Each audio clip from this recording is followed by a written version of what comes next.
todos, vamos a empezar ya con este segundo vídeo del curso y haremos la segunda mitad de este tema 1 de análisis de datos. En el vídeo anterior estuvimos viendo toda esta primera parte de análisis de datos, cómo se trabaja con los datos en una tabla de frecuencias, con los gráficos o con las medidas de posición, ¿no?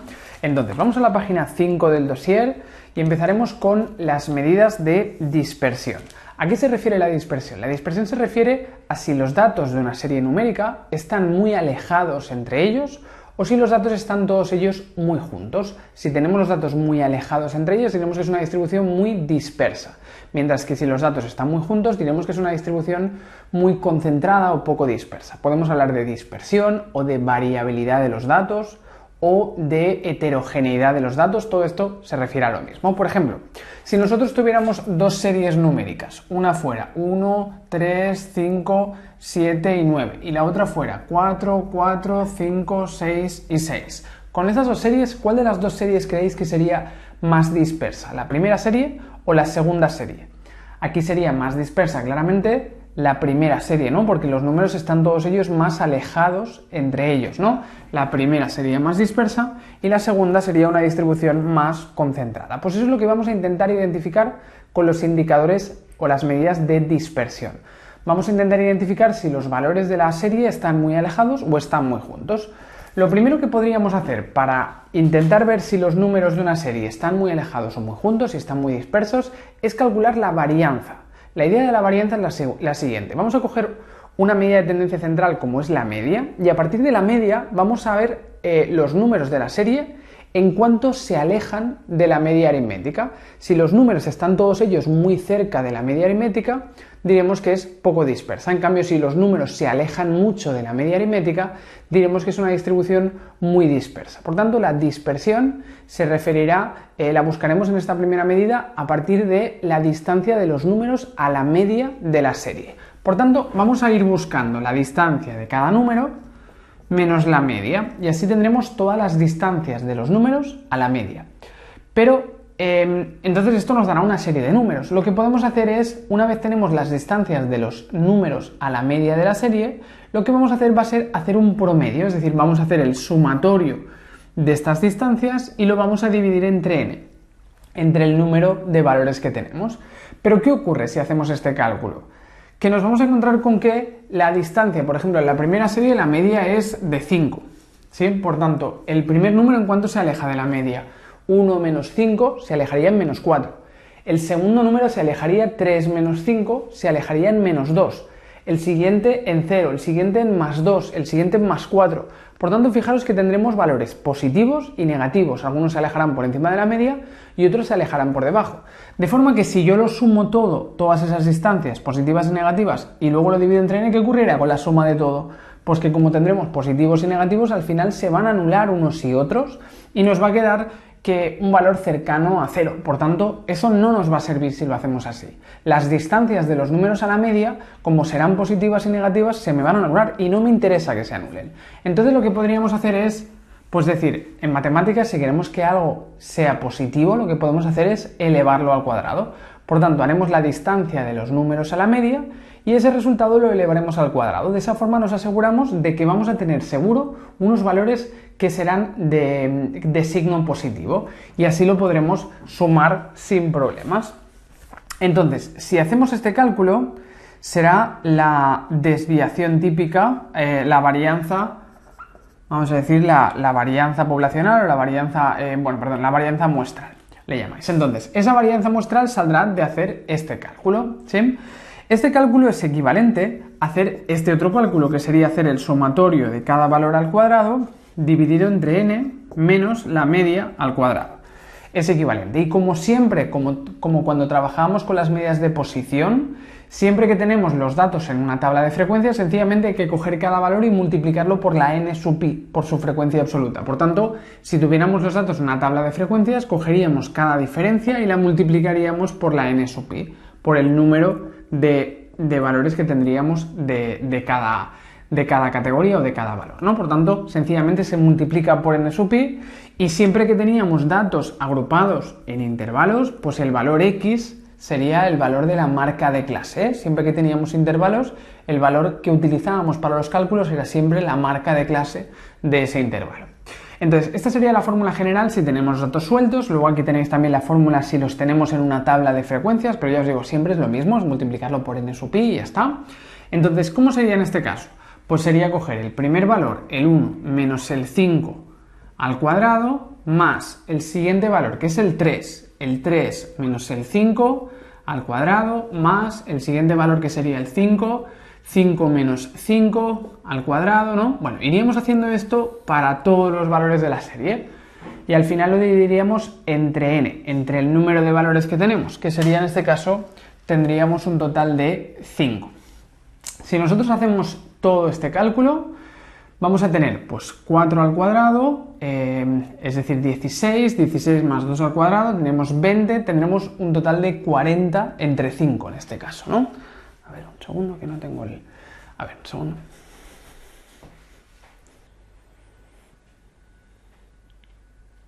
Bien, entonces, si hacemos este cálculo, decíamos, nos quedará pues 40 entre 5, nos quedaría una varianza, en este caso de 8. Tendríamos una varianza de 8. Bien, si lo hacemos por el otro método, nos saldrá lo mismo, pero es un método más fácil de cálculo. Si tenemos los datos sueltos, siempre es mejor que lo hagamos con este segundo método que con este primero. Por ejemplo, aquí sería coger el 1, que es el primer valor, más al cuadrado, más el 3 al cuadrado, más el 5 al cuadrado, más el 7 al cuadrado, más el 9 al cuadrado. Haríamos todos los valores al cuadrado sumados entre la n, que sería una n de 5, menos la media, que será la media de 5 también, que la media aritmética es de 5, al cuadrado. Y si hacemos este cálculo, pues también nos dará exactamente el mismo número, nos saldrá 8. Por tanto, la varianza la calcularemos así. Haremos el sumatorio de cada valor menos la media al cuadrado para tener una distancia de los valores a la media y luego lo dividiremos entre n, lo sumaremos todo, lo dividiremos entre n para hacer una media de esa distancia de los valores a la media. Por tanto, si nos sale 8, ¿ese 8 qué quiere decir? Quiere decir que los números de esta serie se alejan de la media aritmética al cuadrado en 8 puntos de media. Es decir, unos se alejan más al cuadrado, otros menos, pero de media se alejan en 8 puntos cuadrados. ¿Qué ocurre? Que la medida no es muy interpretable porque nos ha quedado una medida que está al cuadrado. Nos está diciendo la distancia cuadrática de los números a la media de media, ¿sí? Porque estamos haciendo un promedio de las distancias al cuadrado, ¿no? Estamos sumándolo todo y dividiéndolo entre el total. Bien, pues ese sería el sentido de la varianza. Lo que pasa es que no es algo fácilmente interpretable y va a ser una medida que estará al cuadrado. Por ejemplo, si hablamos aquí de puntos, pues sería puntos al cuadrado. Por tanto, vamos a tener una medida al cuadrado que no es fácilmente interpretable, ¿sí? Y por tanto esa medida la vamos a arreglar, que es la desviación típica o la desviación estándar. Antes de esto, también hay otra forma de la varianza, que es lo que se llama la varianza corregida o la casi varianza. La varianza corregida o casi varianza sería si en lugar de dividir entre n, dividimos entre n menos 1. Siempre que os hablen de la casi varianza o de la varianza corregida, se refiere a que tenemos que dividir entre n menos 1. Tendremos que dividir entre n menos 1. Por tanto, si hiciéramos el cálculo de la casi varianza, lo expresamos de esta manera. En algunos grupos lo expresáis así, varianza, pero sub n sub 1. Eso lo hacemos por un tema de estadística inferencial que veremos más adelante, en los temas de más adelante. Pero si nosotros trabajamos con el objetivo de entender una determinada población, trabajaremos con esta casi varianza o varianza corregida. Y entonces no nos saldría, por ejemplo, aquí 8, sino que nos saldría pues 10, ¿no? Eso sería la varianza corregida. Si lo hacemos con esta fórmula, también lo podemos hacer con esta fórmula, pero tendremos que coger y hacer el cálculo de antes y multiplicarlo por n entre n menos 1. Tendremos que hacer este cálculo, o lo que es lo mismo, esto sería por 5 y dividido entre 4, y esto nos daría los 10 puntos al cuadrado de la misma manera. Por tanto, si no nos dicen nada, nos hablan de la varianza muestral, pues sencillamente cogemos y hacemos el cálculo entre n. Pero si nos hablan de la varianza corregida o la casi varianza, será esta varianza dividiendo entre n menos 1, que es la varianza que utilizamos cuando intentamos estudiar una población a través de una muestra, que lo haréis más adelante, al final de estadística 1 y sobre todo en estadística 2, utilizaremos esta varianza corregida o casi varianza siempre. Bien, igualmente utilicemos la varianza o la varianza corregida. El problema es que nos está diciendo la distancia de los valores a la media al cuadrado. Y por tanto nos está dando una medida que no era fácilmente interpretable, ¿no? Si por ejemplo vamos a volver al caso de la varianza. Si tenemos la varianza normal, pues entonces la varianza muestral, entonces decíamos que esto era 8, ¿no? Y decíamos que esto nos está diciendo que los números de esta serie se alejan de la media al cuadrado en 8 puntos. Era la distancia cuadrática de los números a la media, pero eso no era fácilmente interpretable. Me dicen que la varianza es 8 y eso no me dice nada, ¿sí? Entonces, lo que podemos hacer es lo siguiente. Como hemos tenido que calcular esta suma, la hemos tenido que elevar al cuadrado y nos ha salido un resultado al cuadrado, lo que podemos hacer es hacerle la raíz cuadrada. Y eso será la desviación típica. La desviación típica sencillamente es coger la varianza y hacerle la raíz cuadrada. Si le hacemos la raíz cuadrada de la varianza, por ejemplo aquí sería la raíz cuadrada de 8, pues nos saldrá la desviación típica. La desviación típica en este caso sería la raíz cuadrada de 8, que sería 2,83. ¿Sí? 2,83 que ahora sí que será puntos del examen. 2,83 puntos de examen. Ahora ya no es puntos al cuadrado, porque le hemos quitado al cuadrado al hacerle la raíz. Y ahora sí que la interpretación tiene más sentido. ¿Eso qué nos está diciendo? Que los números de esta serie se alejan de la media en 2,83 puntos. Algunos se alejan más, otros se alejan menos, uno 4, otro 2, otro 0, ¿no? Unos se alejan más, otros menos, pero de media se alejan 2,83 puntos. Los números de esta serie se alejan de media en 2,83 puntos de la media aritmética. Eso es lo que nos indica la desviación típica, que tiene mucho más sentido que la varianza, porque la varianza nos indica la distancia cuadrática y por tanto no era fácilmente interpretable. Pero para tener la desviación típica siempre necesitamos venir de la varianza. Y si venimos de la casi varianza y le hacemos la raíz cuadrada, pues tendríamos la casi desviación típica. ¿Sí? Por tanto, podemos hacer la medida con la varianza o con la casi varianza y obtendremos la desviación típica o la casi desviación típica. Sencillamente siempre la desviación típica es hacerle la raíz cuadrada. De todas maneras, si nos dicen que la desviación típica del examen ha sido 2,83 puntos, ¿eso cómo lo interpretamos? ¿Eso es mucha dispersión o poca? Eso nos va a resultar difícil de interpretar, porque 2,83 es mucho o poco. Pues en un examen sobre 10 como este, no sé, parece algo más o menos normal. Pero si tuviéramos un examen sobre 100 puntos, 2 puntos, que las puntuaciones se alejaran en 2 puntos y pico de la media, sería muy poco. Si tuviéramos un examen que fuera sobre 100 puntos, esto sería muy poco. Si el examen hubiera sido un examen sobre 4 puntos, 2,83 sería muchísimo. Significa que los números están súper lejos de la media. Por tanto, este valor por sí solo no nos dice si es mucho o poco, porque depende de la unidad de medida que tengamos. Si la medida es muy grande, es normal que nos salga una desviación típica muy grande. En cambio, si la medida es muy pequeña, pues es normal que nos haga una desviación típica muy pequeña. Por tanto, dependerá de la unidad de medida. Es una medida absoluta, de forma que va a depender de la escala en la que esté medida la variable de estudio.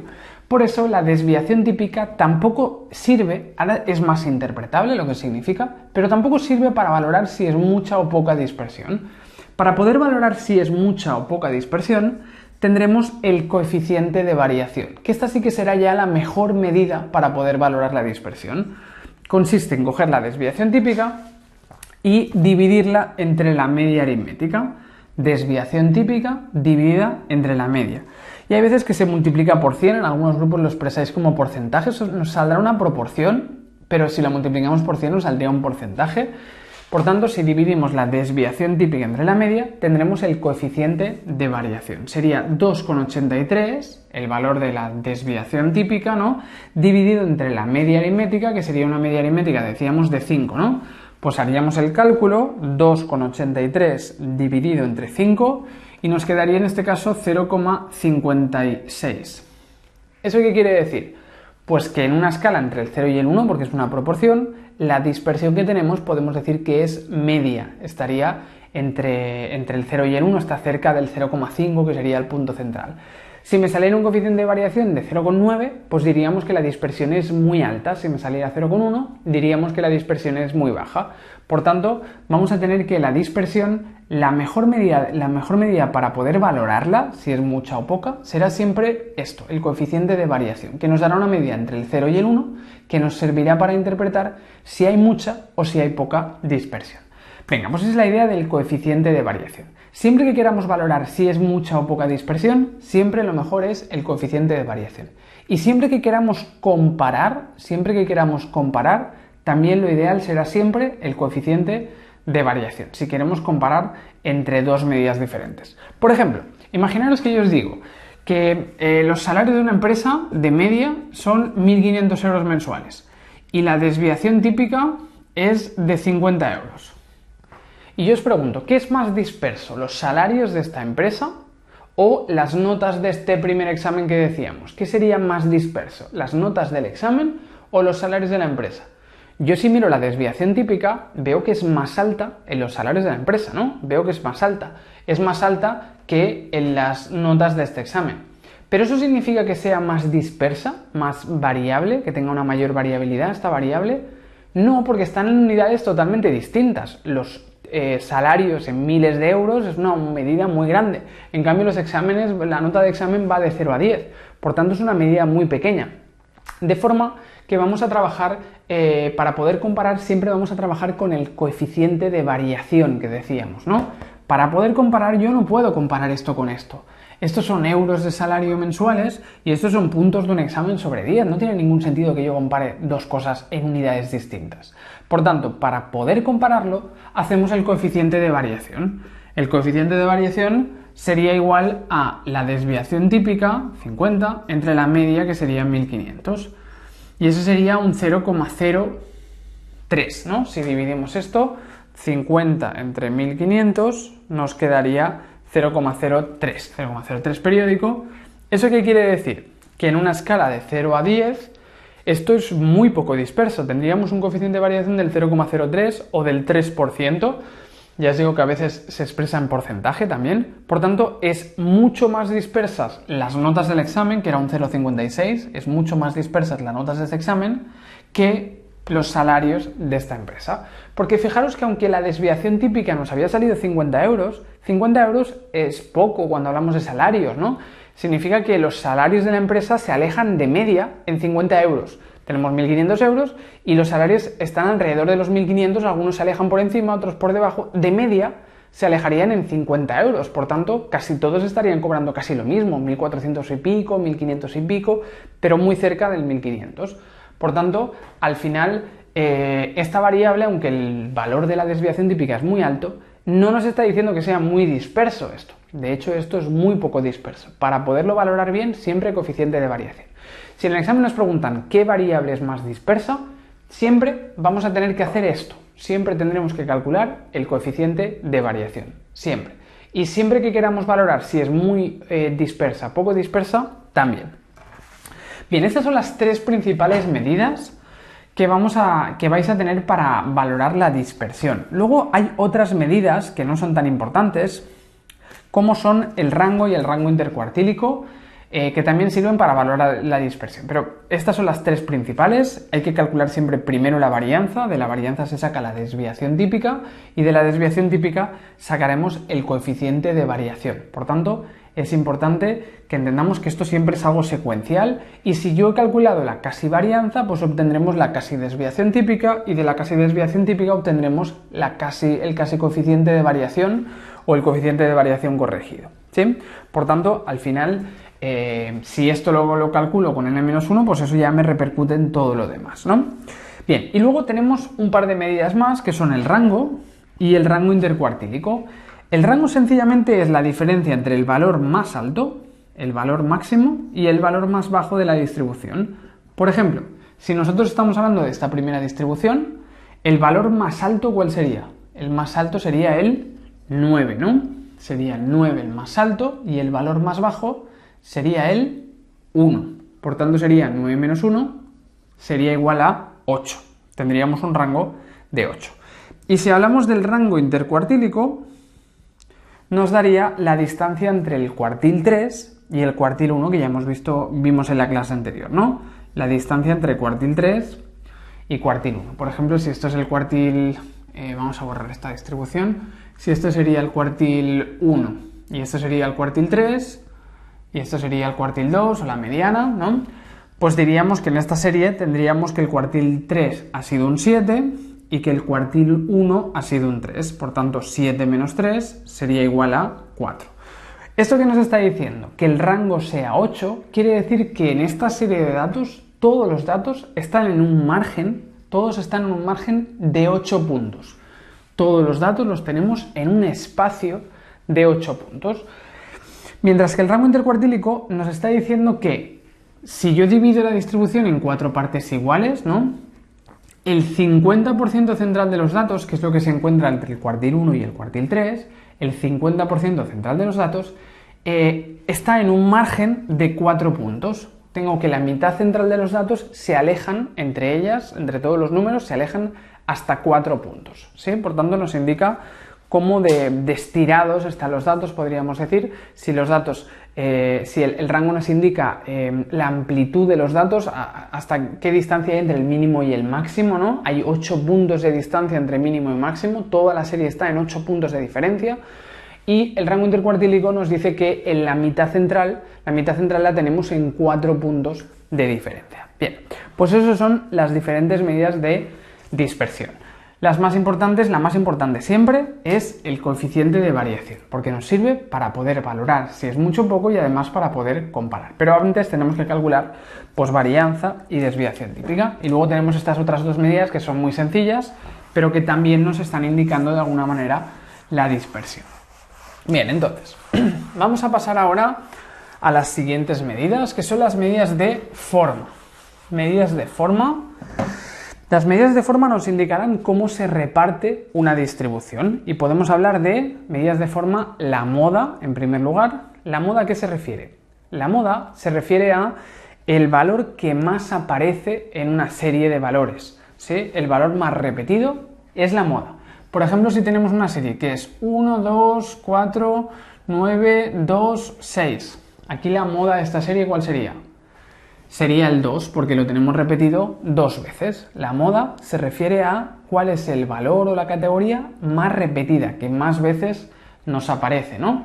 Puede ser una distribución como esta, que tenga una sola moda, sería una distribución unimodal, pero respecto a la moda nos podríamos encontrar con una distribución que tuviera más de una moda. Por ejemplo, si tenemos 2 modas, imaginaos que hubiéramos tenido aquí un 6, pues entonces tendríamos una distribución de tipo bimodal. Aquí tenemos 2 modas, que son el 2 y el 6. Tenemos una distribución de tipo bimodal. Tenemos una moda que es el 2 y otra moda que es el 6. Podríamos tener una distribución unimodal con una moda, o bimodal si tenemos 2 modas, o multimodal si tenemos 3, 4, 5 modas, las que fueran, ¿sí? Incluso podríamos tener una distribución amodal. Si yo tuviera una serie de datos así, esta distribución no hay ningún número que se repita. Por tanto, diríamos que es una distribución de tipo amodal. Esta distribución no tiene moda. Por tanto, la moda sencillamente es el valor o la categoría que más se repite, ¿sí? El que más se repite. Y las distribuciones pueden ser amodales, unimodales, bimodales o multimodales. Y la principal ventaja que tiene la moda es que no hace falta que la variable de estudio sea una variable numérica como esta. También la podemos utilizar con una variable de tipo cualitativa o categórica. Si tenemos aquel ejemplo que veíamos en la clase anterior de clase a la que va el alumno, clase A, clase B, clase A, clase C, clase B, clase A y clase C. Y clase C. Pues en este caso, ¿qué tendríamos? Que la moda de esta distribución sería la clase C, porque es la que más se repite, ¿sí? Por tanto, la moda la podemos utilizar en variables cuantitativas y en variables cualitativas. Es la principal ventaja que tiene la moda, que los otros indicadores que hemos visto siempre tenían que ser para variables de tipo numéricas o cuantitativas, ¿eh? Bien, vamos a la página 6, vamos a seguir con los indicadores de forma. Un primer indicador de la forma de los datos nos lo indica la moda, para ver si los datos están juntos en un punto o hay varias zonas modales. Y otra forma de ver la forma será la asimetría. La asimetría de la distribución nos dice si los datos de la serie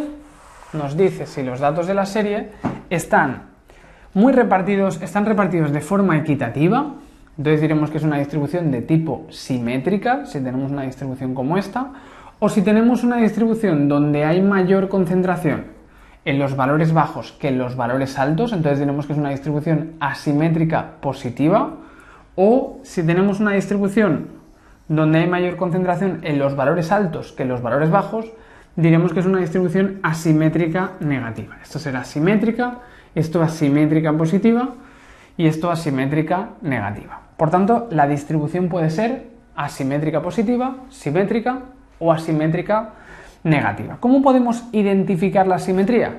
Pues primero lo podríamos identificar en un gráfico, ¿no? Por ejemplo, esto lo podríamos ver en un gráfico que podría ser un histograma, ¿no? Imaginaos un histograma de las notas del examen, ¿no? Que teníamos los datos agrupados por intervalo.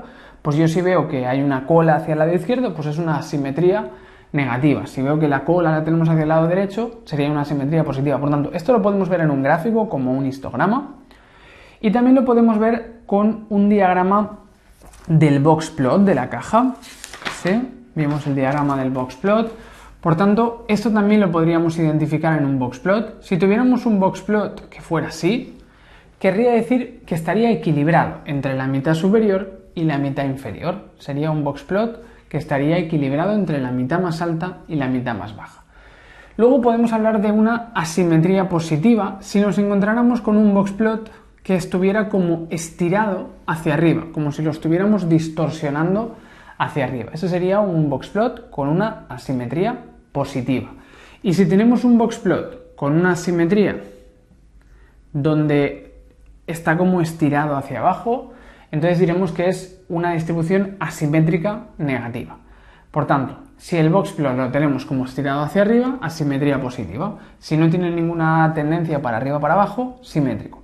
Y si tiene una tendencia hacia abajo, diremos que es una asimetría positiva.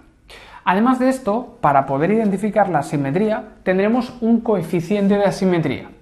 Coeficiente de asimetría, que esto nos lo podrían dar en el RStudio, ¿no? Y que tuviéramos el coeficiente de asimetría. Si el coeficiente de asimetría es igual a 0, si el coeficiente de asimetría es igual a 0, o prácticamente o 0, ¿no? Si es igual o casi igual a 0, por ejemplo, si nos diera 0,02 o menos 0,03, si fuera un valor muy cercano a 0, diremos que es una distribución de tipo simétrica.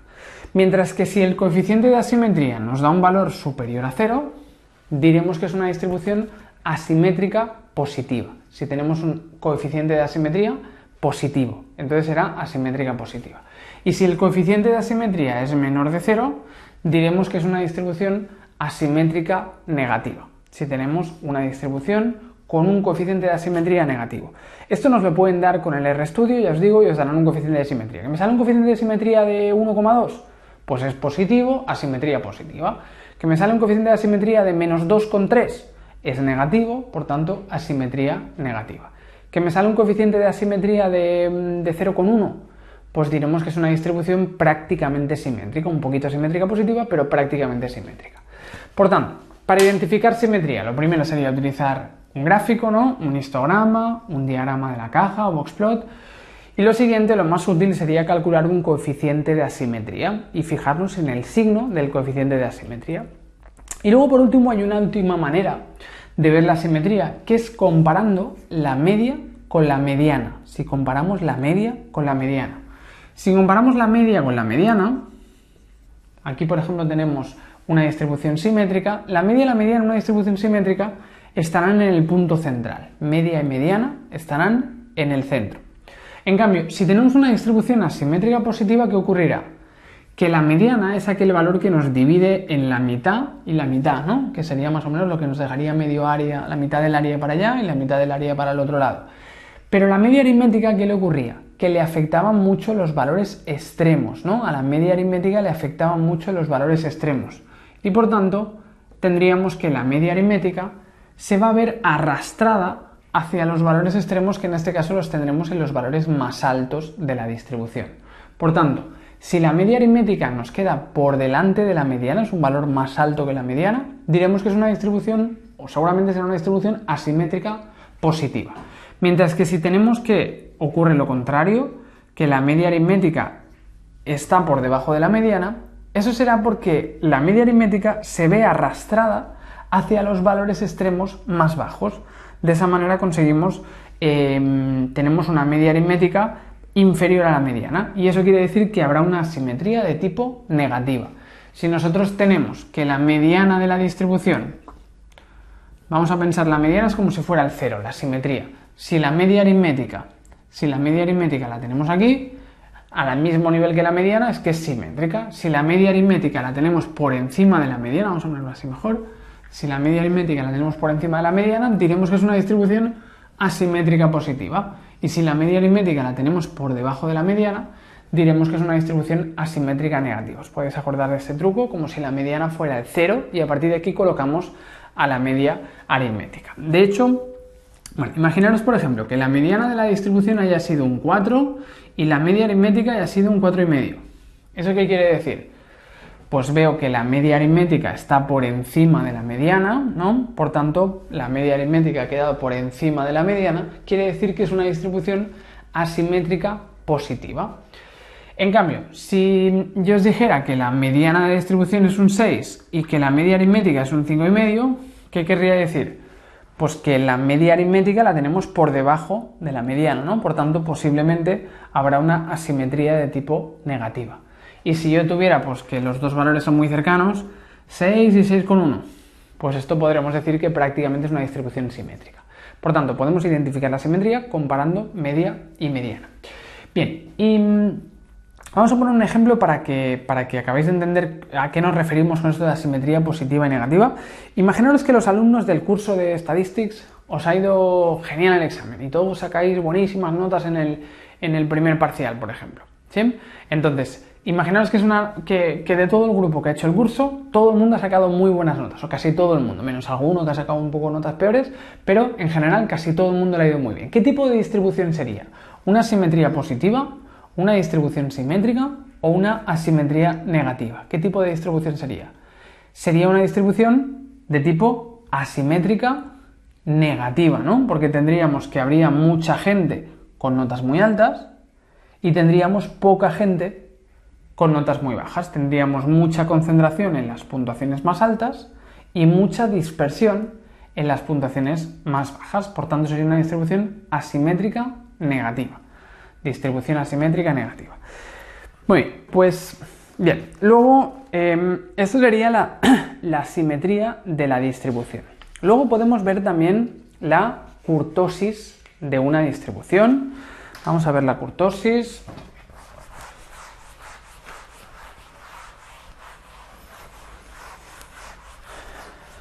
Bien, entonces, la kurtosis de la distribución se refiere al grado de concentración en el centro que tendremos en una distribución de datos, el grado de concentración central, el grado de apuntamiento central. Esto solo lo valoraremos en el caso de que la distribución sea simétrica. Si no es simétrica, no va a tener sentido mirar la kurtosis. Pero si la distribución es simétrica, entonces podemos hablar de una distribución que tiene una concentración en el centro. Primero tiene que cumplir que sea simétrica, y una vez cumple que es simétrica, podemos hablar de que si la concentración en el centro es como la de la distribución normal, que sería la referencia, si tiene una concentración en el centro como la de la normal, entonces diremos que es una distribución de tipo mesocúrtica. Si ocurre esto, diremos que es mesocúrtica. Mientras que si tenemos una distribución que tiene un apuntamiento central mayor que la normal, que sería la referencia, si tenemos un apuntamiento central mayor que en una distribución normal, diremos que es una distribución de tipo leptocúrtica. Leptocúrtica.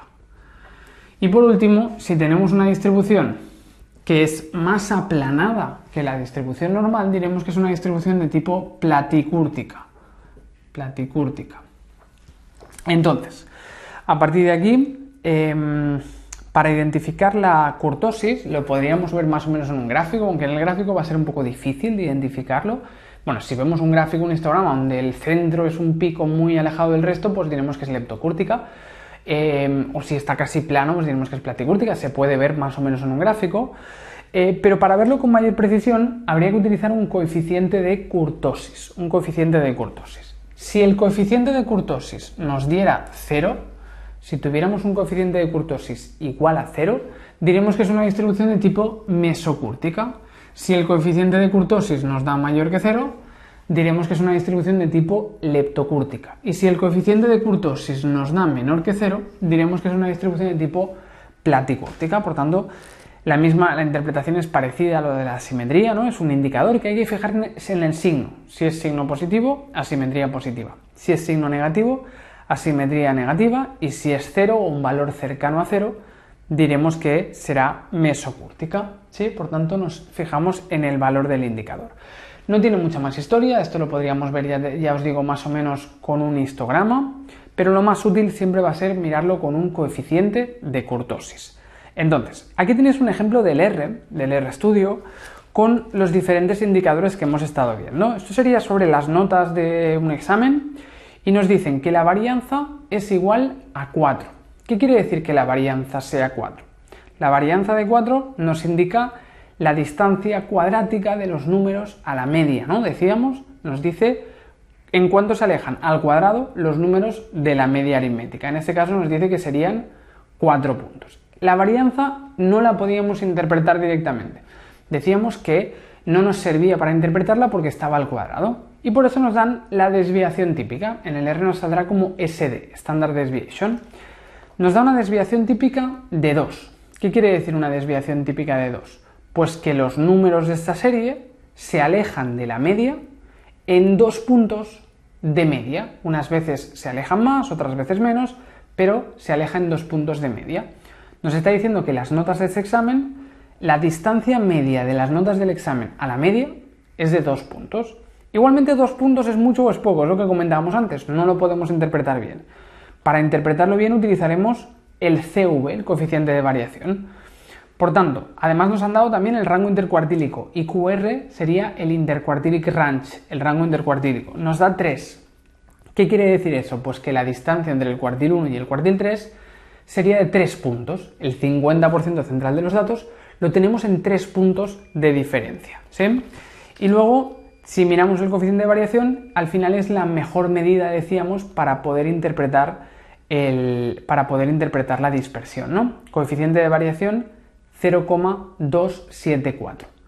Eso quiere decir que nos está diciendo que la dispersión sería baja. Tendríamos una dispersión baja, se acerca al 0 en este caso.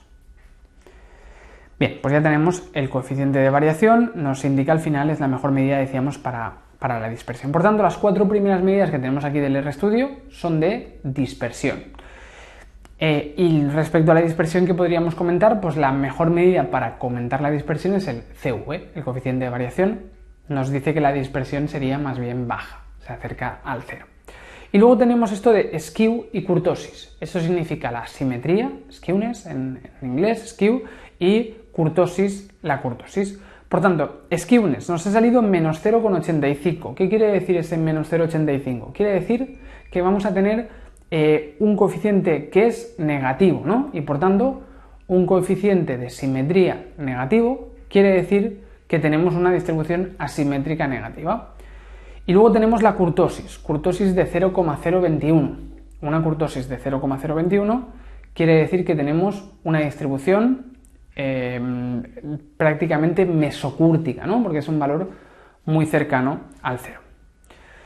Bien, por tanto, mirando simetría y kurtosis, los indicadores de forma, vemos que la distribución es asimétrica negativa y, de hecho, como ya es asimétrica negativa, no tendría sentido mirar la kurtosis, porque la kurtosis se refiere al grado de concentración central, por tanto diremos que es asimétrica negativa y ya está, pero si tuviéramos que comentar la kurtosis también diremos que la distribución sería de tipo platicúrtica. Es una distribución de tipo platicúrtica.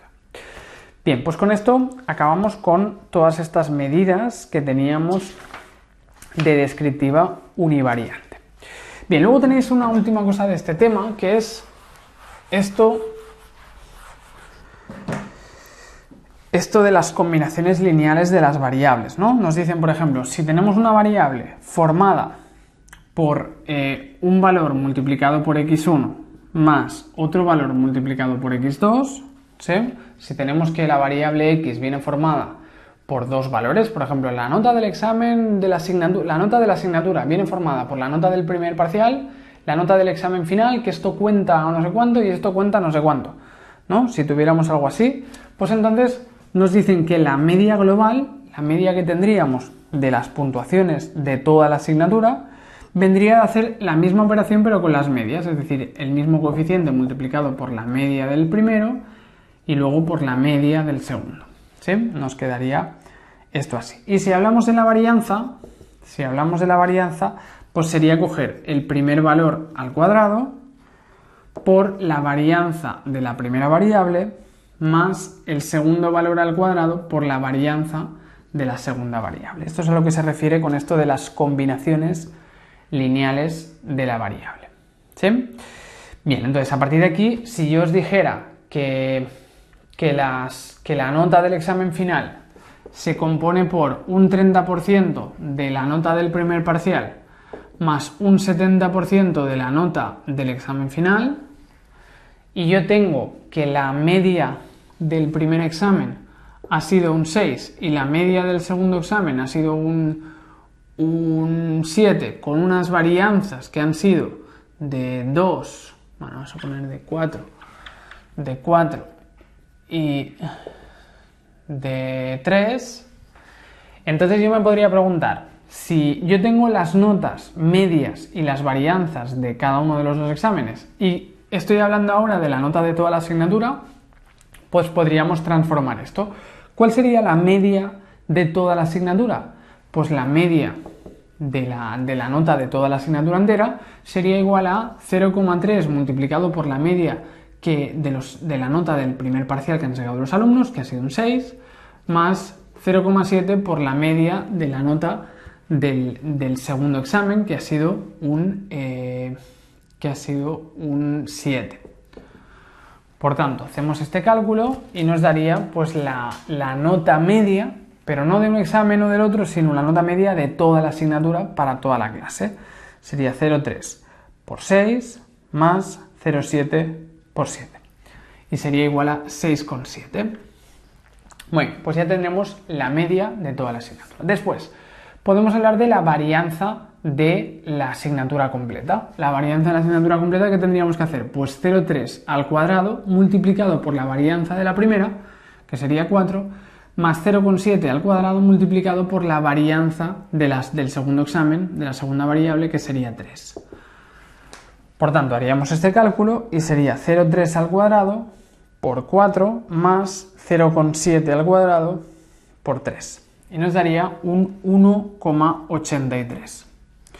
La varianza que tendríamos de la nota del examen final, bueno, la varianza, perdón, de la asignatura completa sería de 1,83 si tenemos la varianza de un examen y del otro. Muy bien, pues vamos a la página 7. Vamos a la página 7. Vamos a empezar ahora con el estudio de dos variables a la vez. Sí, vamos a empezar esta parte final del tema. Os introducen un poco cómo trabajar con dos variables conjuntamente. Entonces, a ver, un segundo. Vamos a borrar esto.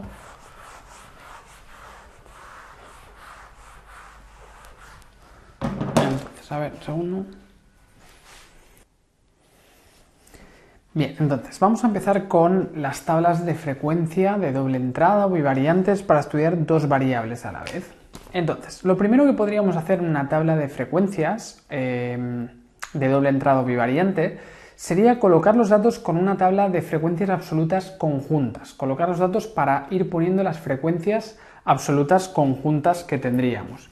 Por ejemplo, aquí tenemos dos variables, ¿no? La x y la y, donde la x es 1, 2, 0, 3, 1, 3, 2, 0, 1, 2.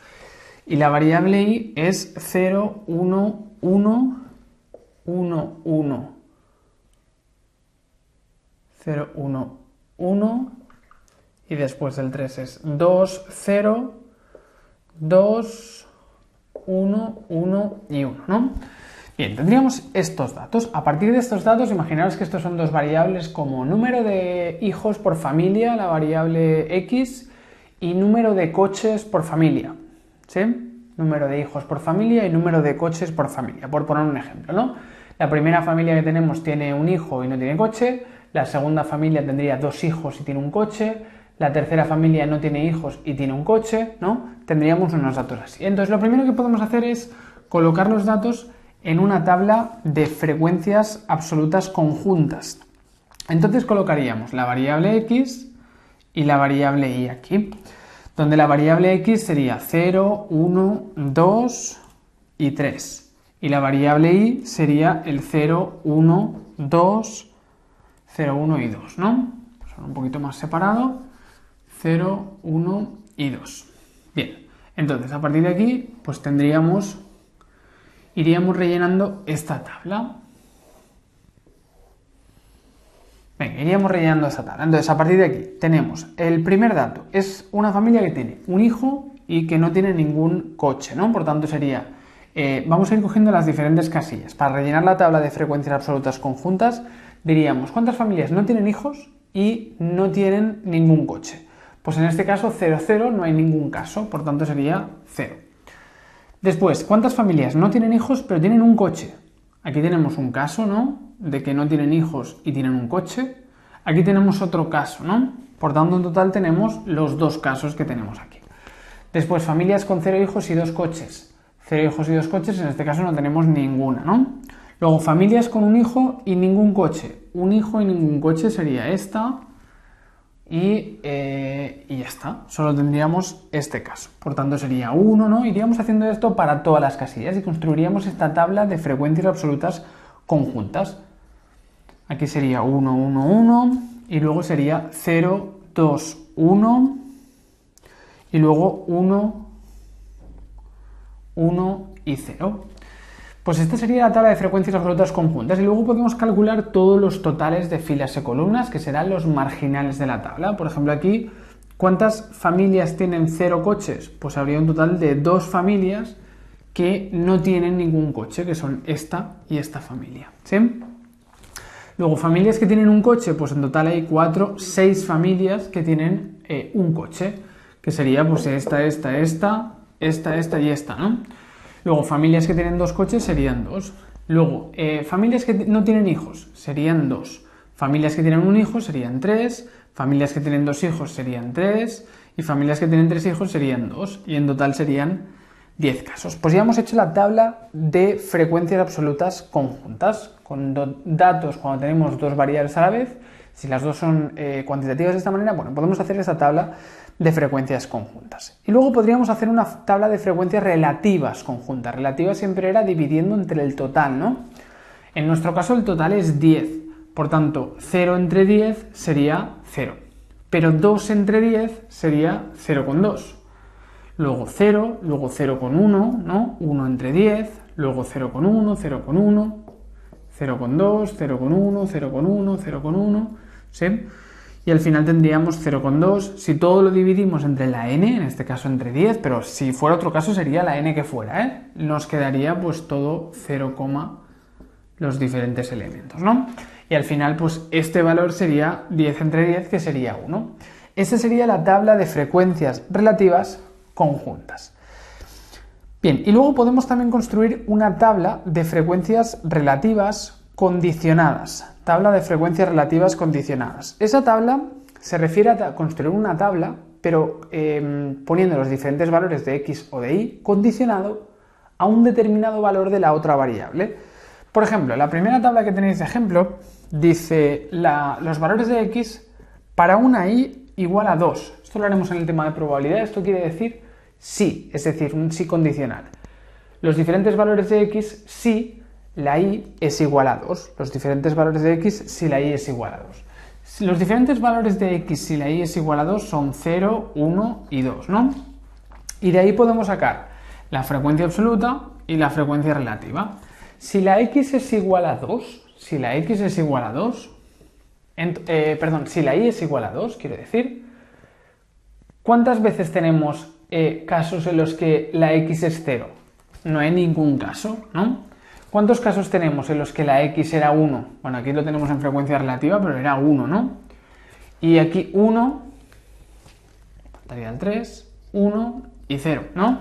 Sería como coger esta columna, ¿no? Si la y es igual a 2, los diferentes valores de x, ¿cuántas veces nos aparecen? Pues serían todos estos valores. Bien, entonces, eso serían las frecuencias absolutas conjuntas, por tanto en total tendríamos 2. Y luego podemos calcular las frecuencias relativas condicionadas, las frecuencias relativas condicionadas, que sería dividir pues 0 entre 2, 0, luego 1 entre 2, 0,5, luego 1 entre 2, 0,5 y 0 entre 2 sería igual a 0. Bien, pues ya habríamos construido una tabla de frecuencias condicionadas. Tabla de frecuencias condicionadas, los diferentes valores de x si la y es igual a 2 en este caso. Esto lo podemos hacer respecto a la y igual a 2, cogeríamos esta columna, ¿no?, de lo que hacíamos antes. Si cogemos las tablas conjuntas, si cogemos si y igual a 2 nos quedaríamos con esta columna. Si cogiéramos los valores de x si y es igual a 1, pues cogeríamos esta columna, ¿sí?, y lo iríamos poniendo aquí. Pero también lo podríamos hacer del revés, es decir, podríamos hacer una tabla de frecuencias condicionada a la x.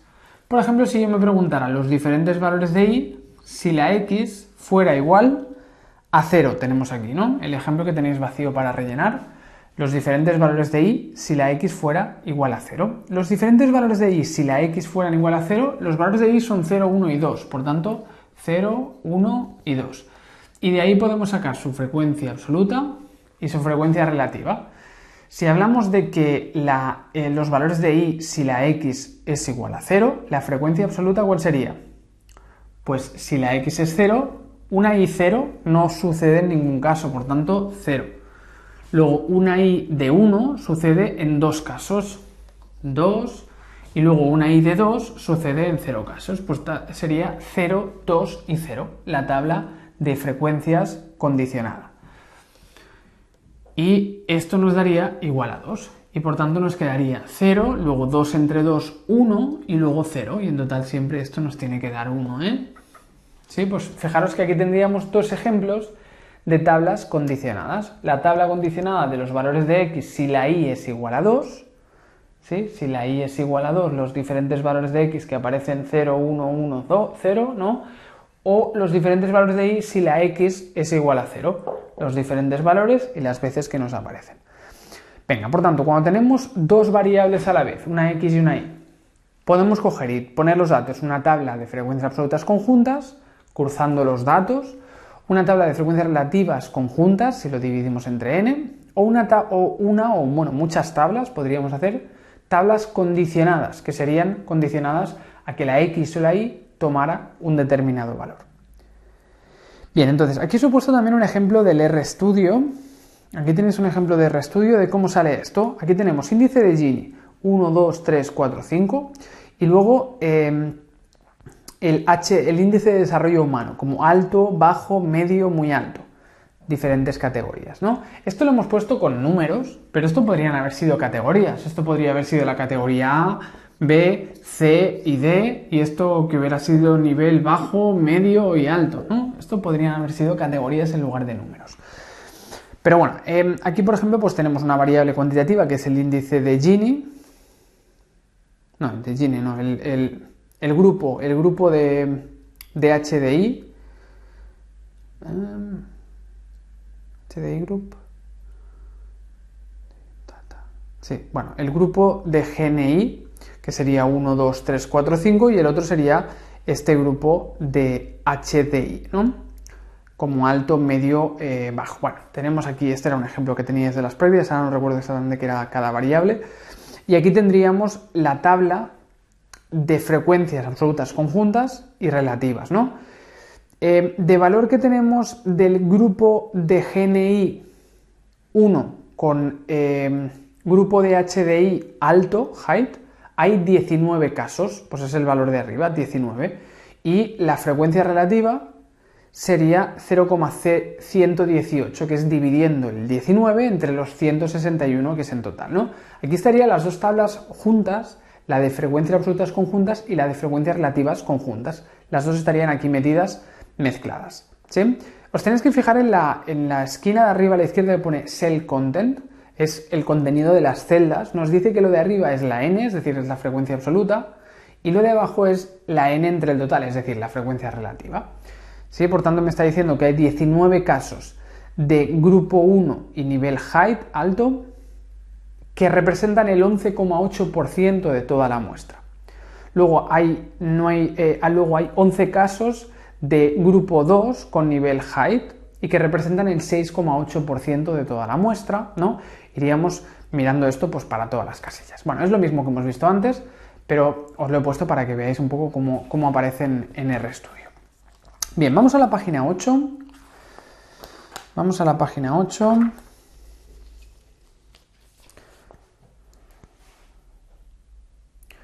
Bien, tendremos ahora la descripción conjunta de dos variables cuantitativas. Descripción conjunta de dos cuantitativas.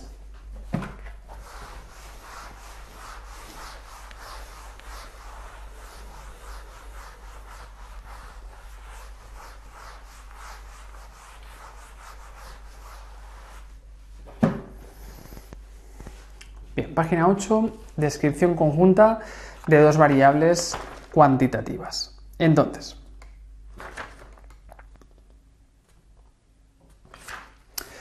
bien, si tenemos dos variables cuantitativas, podríamos describirlos mediante un gráfico que se llama el diagrama de dispersión. Por ejemplo, si nosotros tuviéramos dos variables que fueran, aquí tenéis las horas de estudio, con la nota del examen. Horas de estudio con la nota. Tenemos una persona que ha estudiado 3 horas y que ha sacado un 2. Otra persona ha estudiado 8 horas y ha sacado un 4. Otra persona ha estudiado 12 horas, ha sacado un 7, ¿no? Tendríamos unos datos así. Entonces, a partir de aquí, con dos variables cuantitativas como esta podría ser una X y esta una Y, con dos variables cuantitativas podemos hacer, además de lo que hemos hecho antes, si teníamos pocos valores, que era una tabla de doble entrada, además de la doble entrada de antes, podríamos hacer un gráfico que es el diagrama de dispersión. Diagrama de dispersión. En el diagrama de dispersión vamos a representar las dos variables. Aquí tenemos la variable Y, que sería la nota, y aquí tendríamos la variable X, que sería las horas de estudio. Entonces, a partir de aquí, pues tendríamos horas de estudio 0, 2, 4, 6, 8, 10, 12, 14 y luego la nota del examen que sería 1, 2, 3, 4, 5, 6.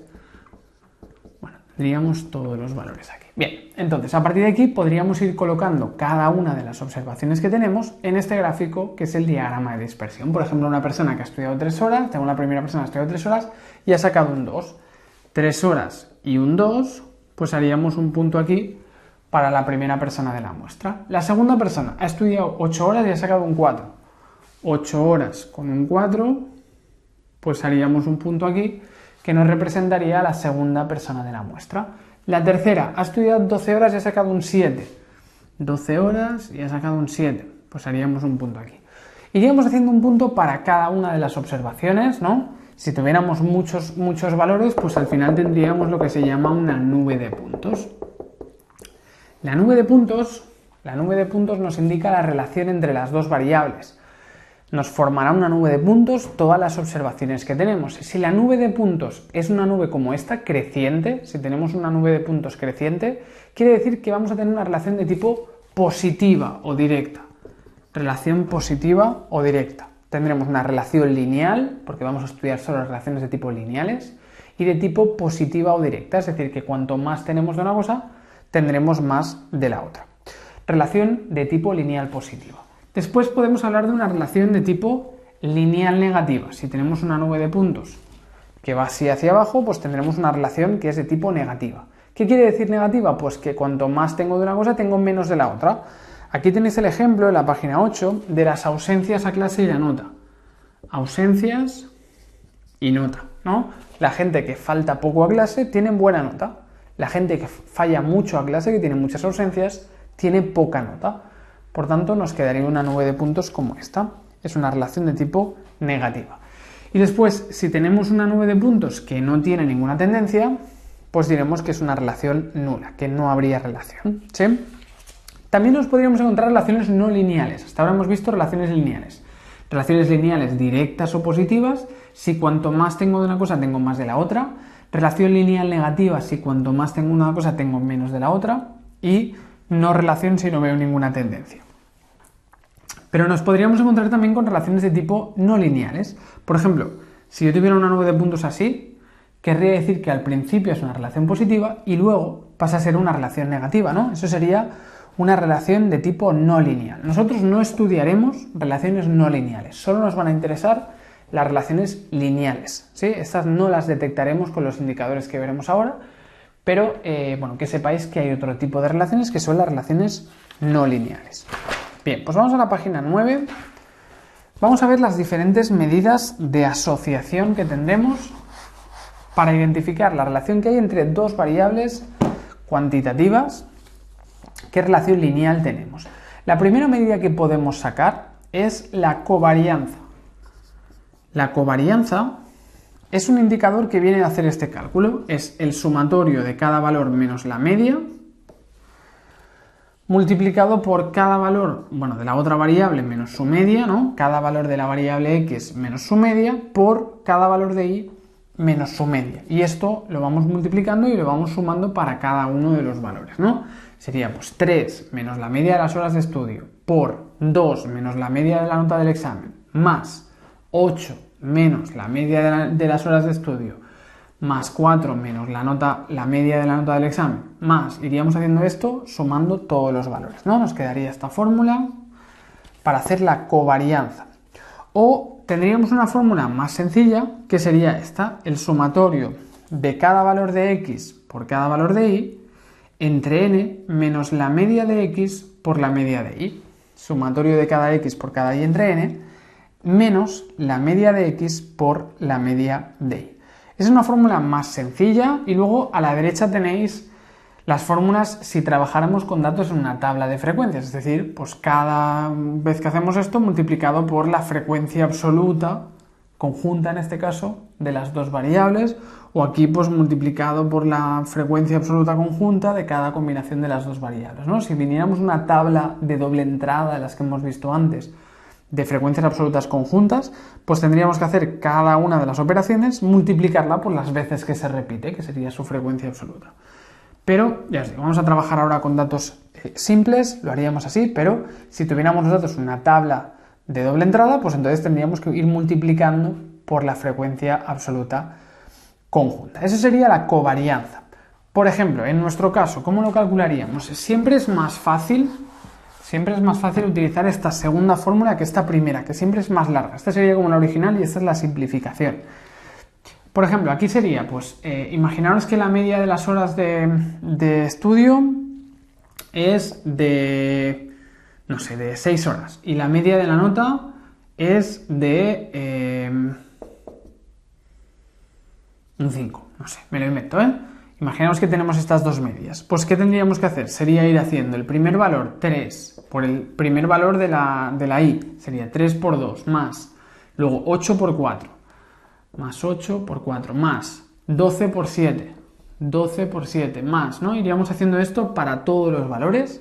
Luego, entre n, la n que tuviéramos, imaginaos que tenemos 10 datos. Aquí os he puesto 3 números, pero imaginaos que esto siguiera y fueran más datos, ¿sí? Luego menos la media de x, que sería 6, por la media de y, que sería 5, ¿sí? Luego haremos un ejemplo bien con todos los números. Aquí os pongo pues como si fuera una serie de datos que se ha quedado aquí cortada, pero que tuviéramos más datos, ¿no? Sería ir cogiendo cada valor de x por cada valor de y, irlos sumando todos, lo dividimos entre el total de datos que tenemos, menos el producto de las medias. Ese sería calcular la covarianza. Y de la misma manera que con la varianza, también tendríamos una versión de la covarianza, que es para hacer estadística inferencial, que lo haréis más adelante, pero que sería si en lugar de dividir entre n, dividiéramos entre n menos 1. Si dividimos entre n menos 1, entonces vamos a tener la casi covarianza o la covarianza corregida, ¿sí? Covarianza corregida o casi covarianza, que se expresaría como esto de n sub 1. ¿Sí? Algunos grupos lo ponéis como un asterisco, depende del grupo esto. ¿Sí? Sería covarianza corregida si lo dividimos entre n menos 1. Y de la misma manera que con la varianza, pues nos quedaría que esta fórmula simplificada al final la tendríamos que multiplicar por n entre n menos 1. Al final nos quedaría o esta fórmula o esta otra para hacer la covarianza corregida. Bien, y luego tenemos el coeficiente de correlación de Pearson. El coeficiente de correlación de Pearson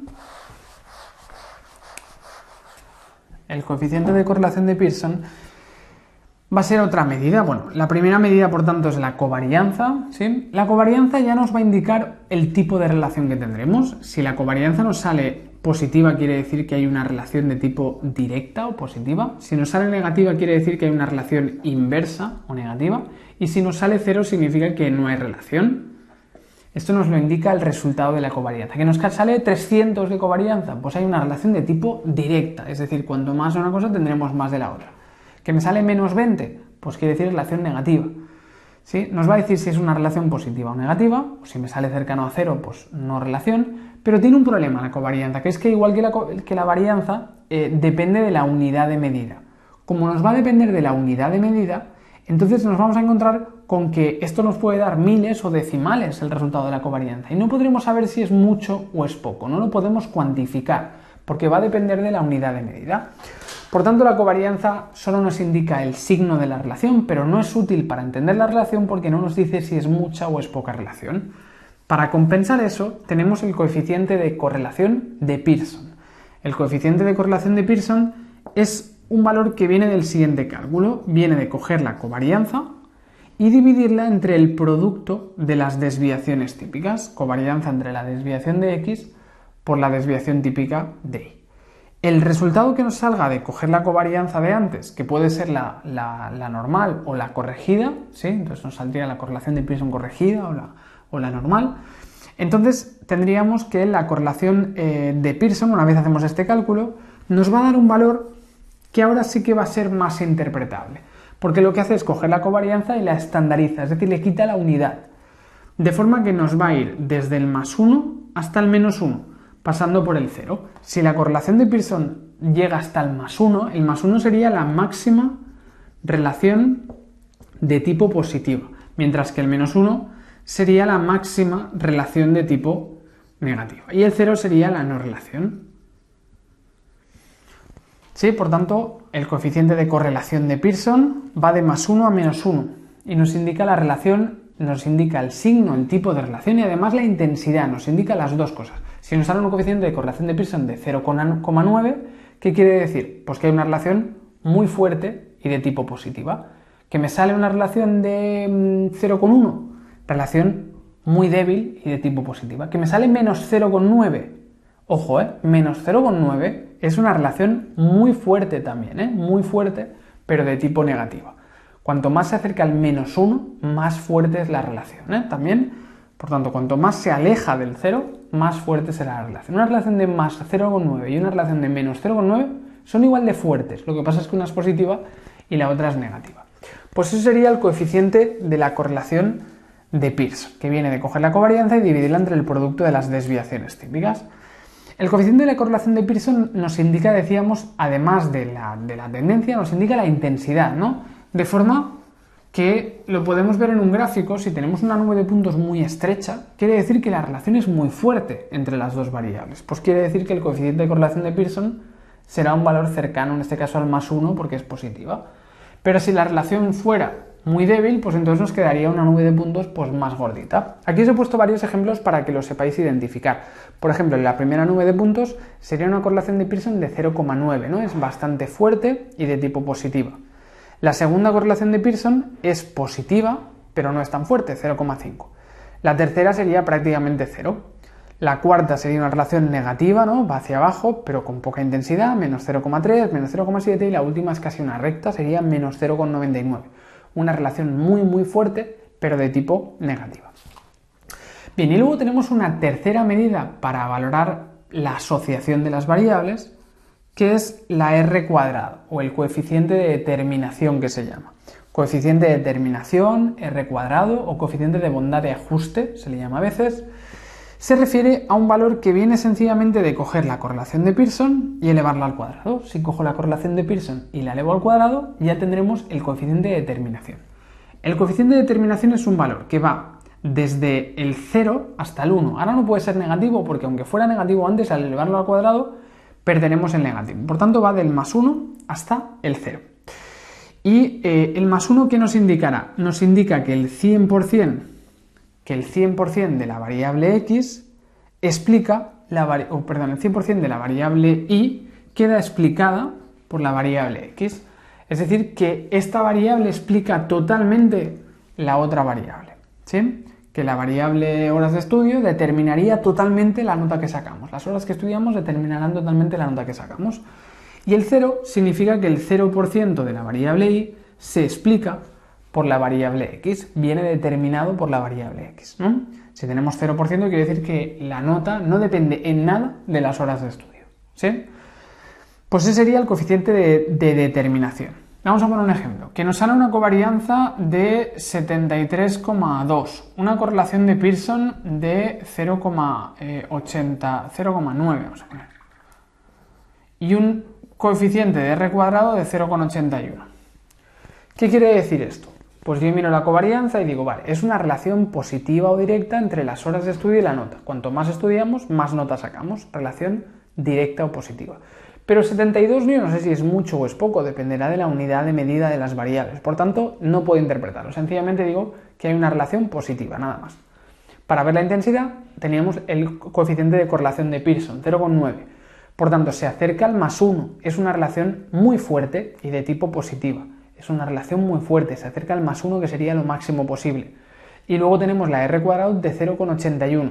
Quiere decir que el 81% de una variable viene determinada por la otra, ¿no? Es decir, que el 81% de la nota que sacamos viene determinada por las horas que hemos estudiado. El 81% de la variabilidad en la nota se puede explicar mediante las horas que hemos estudiado. Por tanto, el coeficiente de determinación nos decía el porcentaje de variabilidad de la variable y que viene determinado por la variable x, ¿sí? ¿Qué proporción, qué porcentaje de la y se determina por la x? Bien, pues esa sería la interpretación de los tres valores. Esto a veces os pueden salir un pantallazo del RStudio y que tengáis que comentar los tres valores. Por eso tenéis que tener muy claro qué nos indica cada uno de ellos. Bien, y luego esto también se puede expresar en matrices de correlaciones o de covarianzas. Matrices de correlaciones y covarianzas. Si yo tuviera más variables, si yo tuviera las horas de estudio, pero también tuviéramos las ausencias a clase, pues entonces podríamos expresar estos valores en una matriz. Por ejemplo, si tuviéramos aquí las ausencias a clase, las horas de estudio y la nota del examen. Ausencias a clase, horas de estudio y nota del examen. Pues si yo hago una matriz de varianzas y covarianzas, iremos expresando todas las covarianzas por parejas. Por ejemplo, horas de estudio y ausencias a clase. 8,3. Nota y ausencia, menos 20,4. Y nota y horas de estudio, pues decíamos 70,3, ¿no? No sé cuánto. Bueno, imaginaos que ponemos esto así. Entonces, estos valores serían las diferentes covarianzas. La covarianza de las horas de estudio con las ausencias de clase, la covarianza de la nota con las ausencias, la covarianza de la nota con las horas de estudio. Serían las diferentes covarianzas. Y luego estos valores nos los vamos a encontrar repetidos. Si lo tenemos en un resultado del RStudio lo veremos repetido, pero van a ser los mismos números. Horas y ausencias, lo mismo que ausencias y horas. Por tanto, va a ser 8,3, menos 20,4 y 70,2. ¿Y qué nos vamos a encontrar en la diagonal? Pues la covarianza de las ausencias con las ausencias es la propia varianza de las ausencias. Pues sería, por ejemplo, yo qué sé, 6, 3 y 2. Pues esto nos está indicando las varianzas. La varianza de las ausencias de clase es 6, la varianza de las horas de estudio es 3 y la varianza de la nota del examen es 2, ¿sí? Por tanto, yo sigo una matriz de varianzas y covarianzas, como la que tenéis aquí puesta a la izquierda, de la página 9 abajo a la izquierda. Si tengo una matriz de varianzas y covarianzas, en la diagonal observaremos las varianzas y fuera de la diagonal tendremos las covarianzas por parejas, ¿sí? Por tanto, por eso tenéis este esquema aquí, ¿no? Que nos dice que esto sería la varianza de la primera variable, esto sería la varianza de la segunda, esto la varianza de la tercera. Y esto sería la covarianza de la primera con la segunda, o de la segunda con la primera. Esa sería la covarianza de la primera con la segunda, que será lo mismo. Esto es la covarianza de la primera con la tercera, ¿no? Bueno, y tendríamos todos estos valores así, ¿no? Eso si hacemos una matriz de covarianzas, que es lo que tenéis aquí a la izquierda. En cambio, si hacemos una matriz de correlaciones, si estos son correlaciones, entonces vamos a observar todas las correlaciones de las variables por parejas. En lugar de ver las covarianzas, veríamos todas las correlaciones por parejas. Por ejemplo, horas de estudio y ausencias a clase. Pues me sale 0,1. Nota y ausencia, pues menos 0,4. Y luego nota con horas de estudio, 0,9. ¿Sí? Aquí estaríamos observando las diferentes correlaciones de Pearson. Hay una correlación de Pearson de 0,1 entre horas de estudio y ausencia. ¿Eso qué quiere decir? Que hay una relación débil, casi cero, entre las horas que estudiamos y lo que hemos faltado a clase. No tiene mucho que ver una cosa con la otra. Es una relación positiva, pero es muy débil. Hay una relación negativa entre las ausencias a clase y la nota, es decir, que cuando más faltas a clase, menos nota sacas. Pero la relación tampoco es muy fuerte, ¿sí? Y por último tendríamos una relación de 0,9 entre notas y horas de estudio, es decir, una relación muy fuerte y de tipo positiva. Bien, pues tendríamos 0,1 menos 0,4 y 0,9, me lo he inventado, los números es para hacer un ejemplo de interpretar. Y luego, esto también lo vamos a tener duplicado, es decir, 0,1 menos 0,4 y 0,9, ¿no? Lo tendremos todo duplicado al otro lado. Y en este caso, la correlación de Pearson entre ausencias y ausencias, como es la misma variable, será 1. 1, 1 y 1. ¿Sí? Tendremos todo de valores 1 en la diagonal. Por tanto, en una matriz de correlaciones, que sería esa matriz R que tenéis abajo a la derecha, en una matriz de correlaciones en la diagonal siempre habrán unos y fuera de la diagonal tendremos cada una de las correlaciones de Pearson por parejas. Bien, pues vamos ya para acabar el tema, vamos a la página 10. Vamos a hacer un ejemplo de cálculo de los indicadores de asociación lineal si tenemos todos estos valores. Venga, tenemos el ejemplo que habíamos estado estudiando antes, ¿no? Del número de hijos y el número de coches por familia que comentábamos, ¿no? Entonces, vamos a la página 10, nos dicen, sabiendo que la media de la variable x es 1,5, que la media de la variable y es 1, que la varianza de la variable x es 1,05 y que la varianza de la variable y es... que la desviación típica de la variable y es 0,4, ¿sí? Sabiendo estos valores, esto sería la varianza, perdón, sabiendo estos valores, entonces nos piden que saquemos todas las medidas de asociación lineal, ¿no? Tenemos los datos originales, sería la primera tabla, y luego tenemos la tabla de doble entrada, que sería la segunda tabla. Vamos a utilizar la segunda tabla, que será más cómodo. Entonces, lo primero que tenemos que hacer es calcular la covarianza.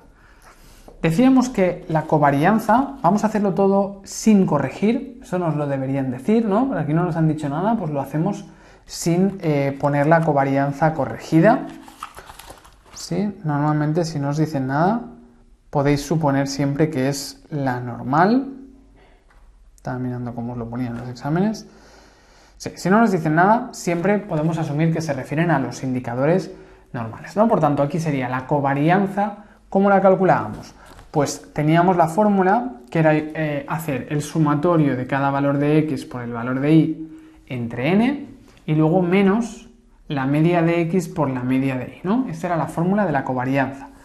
Pero decíamos que si teníamos los datos en una tabla de doble entrada, teníamos las frecuencias absolutas, entonces no lo vamos a hacer con todos los datos sueltos, sino con una tabla, de forma que vamos a hacer el sumatorio de cada valor de x por cada valor de y, pero luego lo vamos a multiplicar por las veces que se repite, que sería su frecuencia absoluta, ¿sí? Y luego, y ya está. Y este cálculo lo vamos a dejar así porque no nos han dicho que sea corregida. Bien, entonces, el cálculo, por tanto, lo tendríamos que hacer de esta manera.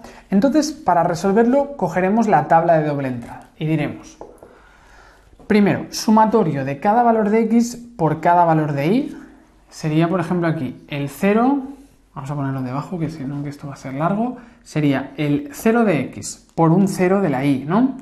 ¿Y cuál es la frecuencia absoluta conjunta que tenemos?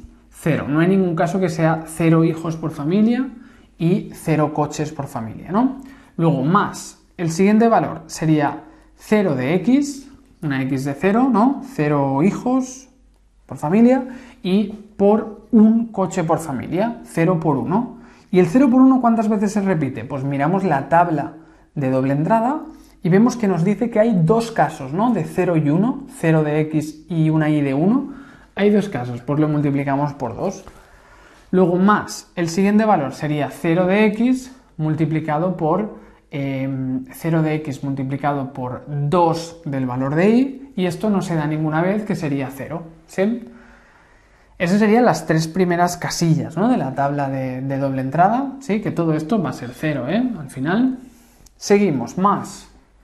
El siguiente valor sería una x de 1 por una y de 0.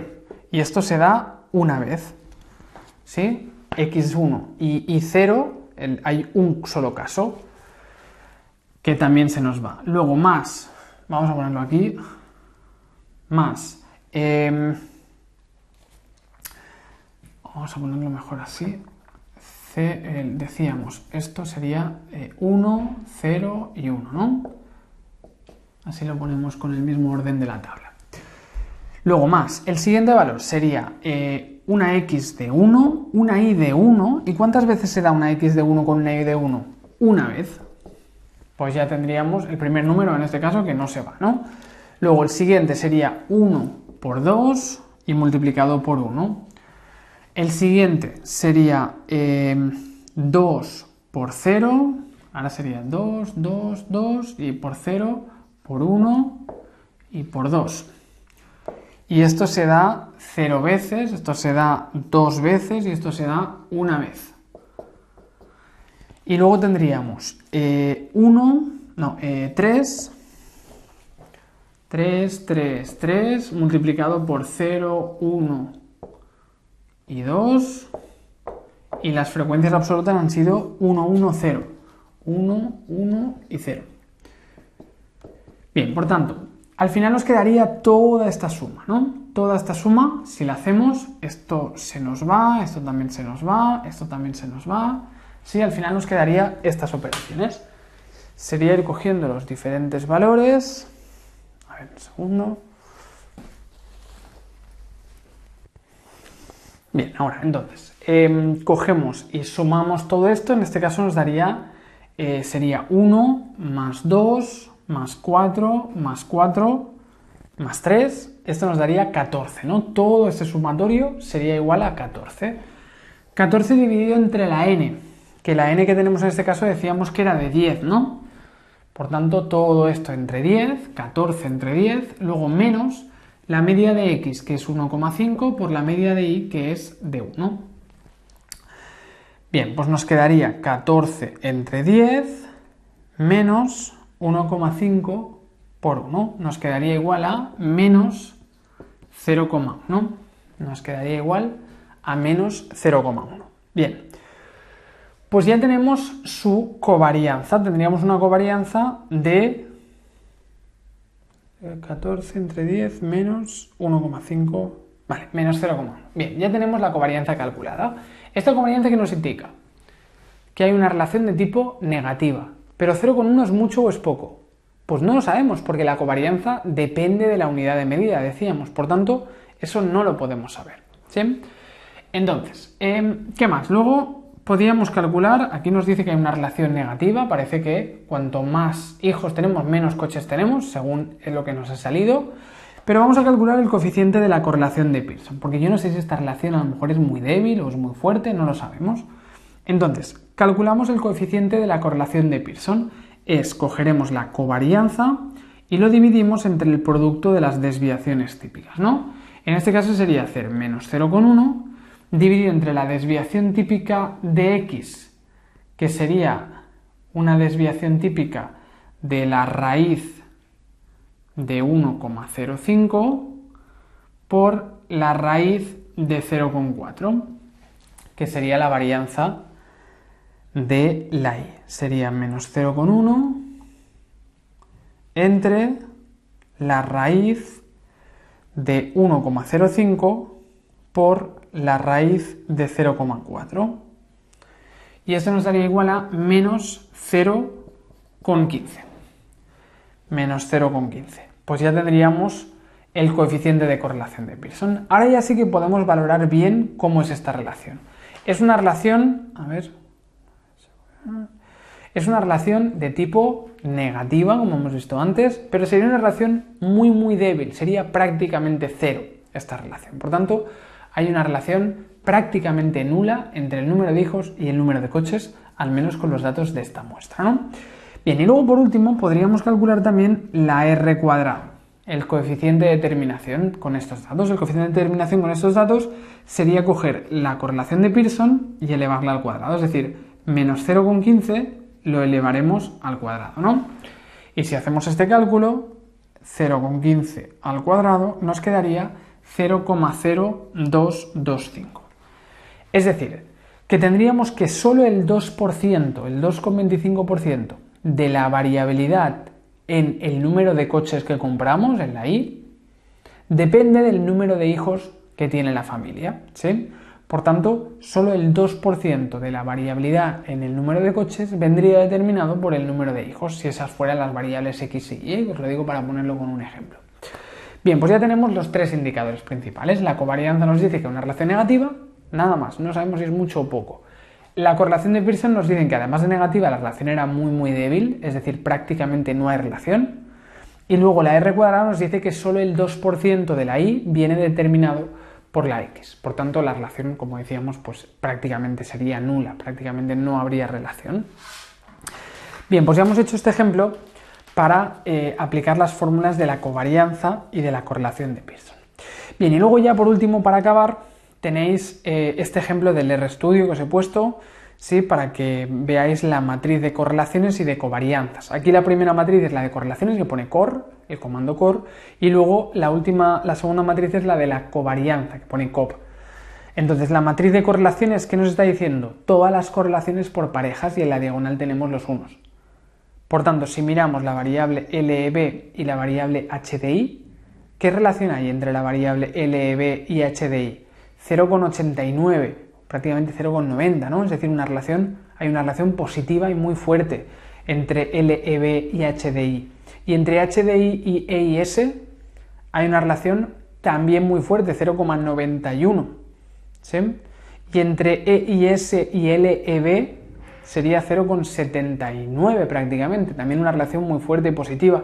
Aquí todas las variables de este estudio, todas, tienen relaciones positivas y todas bastante fuertes. Todas relaciones positivas y bastante fuertes.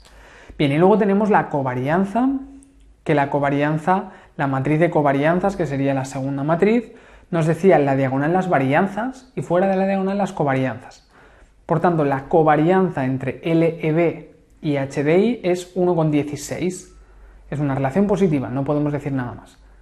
Entre EIS y HDI es una relación de 0,4, una covarianza de 0,4, es una relación positiva, no podemos decir si mucha o poca. Luego, entre MIS y HDI sería 0,43, también relación positiva, ¿no? Me está diciendo todas las covarianzas de todas las variables por parejas de este estudio. Y recordar que en la diagonal teníamos las varianzas, por lo tanto tendríamos 0,02, sería la varianza de la variable HDI. Después 70,27 sería la varianza de la variable LEB. Después 8,22 sería la varianza de la variable EIS. Bueno, así tendríamos todas las varianzas de este estudio. Bien, por tanto, en la diagonal tendremos las varianzas, en la matriz de covarianzas, y fuera de la diagonal tenemos todas las covarianzas por parejas. En esta matriz vemos que todas las relaciones son positivas entre todas las variables. Y en la matriz de arriba veíamos que las relaciones, además de ser positivas, son todas bastante altas, todas se acercan bastante al +1, que es siempre la máxima relación positiva. Muy bien.